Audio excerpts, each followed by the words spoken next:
5-4-3-2.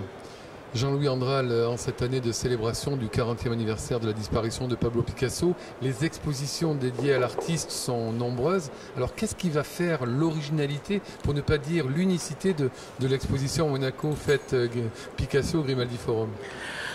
Le côté exceptionnel de cette exposition, déjà, c'est d'avoir réuni dans un même lieu un tel ensemble de chefs-d'œuvre sur ces deux ensembles qui sont très différents et très complémentaires et qui chacun bénéficient de prêts exceptionnels.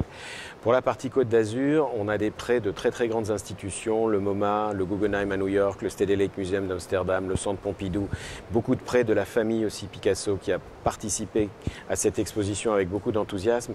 Et ce sont donc des œuvres vraiment de grande qualité. La partie Namad, alors là c'est un éblouissement complet puisque on a à l'intérieur d'une même collection des tableaux dont certains sont connus parce qu'ils sont très souvent prêtés dans des grandes rétrospectives consacrées à l'artiste dans le monde entier, et d'autres que le public va découvrir parce qu'ils sont moins connus et ils ont des qualités absolument extraordinaires, surtout lorsqu'ils font partie de ces quelques ensembles comme le peintre et son modèle, ou alors la femme assise dans un fauteuil, ou alors les tableaux des derniers mois de l'artiste que la famille Namad a privilégié dans ses choix, et ces ensembles qu'elle a au cours du temps développés et qui sont tout à fait extraordinaires quand on voit comme ça 12, 13, 14 tableaux d'une même série.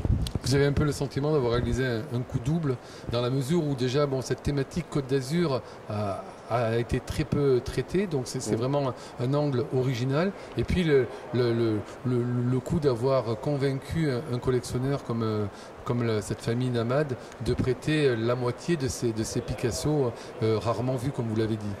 Voilà, moi en fait, à Antibes, je suis forcément en prise directe avec cette Côte d'Azur de Picasso, puisque la collection du musée Picasso est l'expression d'un des derniers séjours en vacances de l'artiste sur la Côte d'Azur, précisément à Antibes. Donc c'est vrai, cette idée de se dire, mais pourquoi ne pas raconter l'histoire des séjours précédents et comment finalement Antibes a pu avoir lieu après-guerre, parce qu'entre 1920 et 1939, c'est-à-dire pendant 19 ans, il était venu à 15 reprises, 15 années successives. Comment ne pas raconter ce compagnonnage avec la Côte d'Azur, cette espèce d'intimité très grande? Picasso, qui était né à Malaga, qui avait quitté l'Espagne, qui s'était installé à Paris en 1904, qui avait décidé de ne plus y retourner du vivant de Franco. Et finalement, la seule Méditerranée accessible pour lui, c'était ce bout de territoire, Monaco, Antibes, Juan-les-Pins, Cannes. Donc ça me paraissait vraiment un très joli thème, et un thème à traiter sur la Côte d'Azur. Donc à Monaco, on y est, et donc il y a une logique absolument complète. Et puis par rapport à la famille Namad, c'est vrai que c'est une chance incroyable.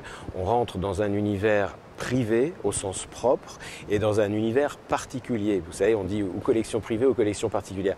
Le privé, c'est parce que ce sont des œuvres qui appartiennent à des personnes privées et pas des collections publiques. Et le particulier, c'est que ce sont des œuvres réunies par un goût unique, un goût singulier. Et que ça aussi, à mon avis, c'est très clair lorsqu'on voit l'exposition.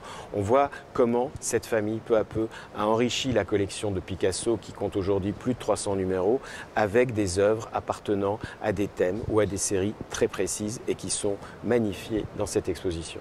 Vous sentez bien que cette exposition va devenir une référence aussi bien pour les profanes que pour les amateurs qui connaissent pourtant bien Picasso? Moi je pense que cette exposition va marquer l'histoire, si vous voulez, des expositions de Picasso. D'abord parce que c'est très neuf, on l'a dit, ces deux sujets n'avaient pas été traités avant et pour cause. Et aussi parce que leur complémentarité donne une sorte de Picasso intime, de Picasso dans des moments de détente sur la Côte d'Azur, de Picasso à travers des productions, des ensembles très précis dans la collection Namad. Et ça éclaire cette production avec des interpénétrations comme ça d'une exposition dans l'autre, que la scénographie d'ailleurs donne à voir, puisque quand on est dans une, on aperçoit l'autre exposition. Et ça, je pense que à ce niveau-là, c'est une exposition qui va marquer, et je pense que dans quelques temps, on en parlera encore. Le grand drame, c'est que comme toujours au Grimaldi Forum, les expositions sont courtes, donc il ne faut vraiment pas manquer les 2 mois jusqu'au 15 septembre pour venir la voir. Et merci bien. Merci à vous.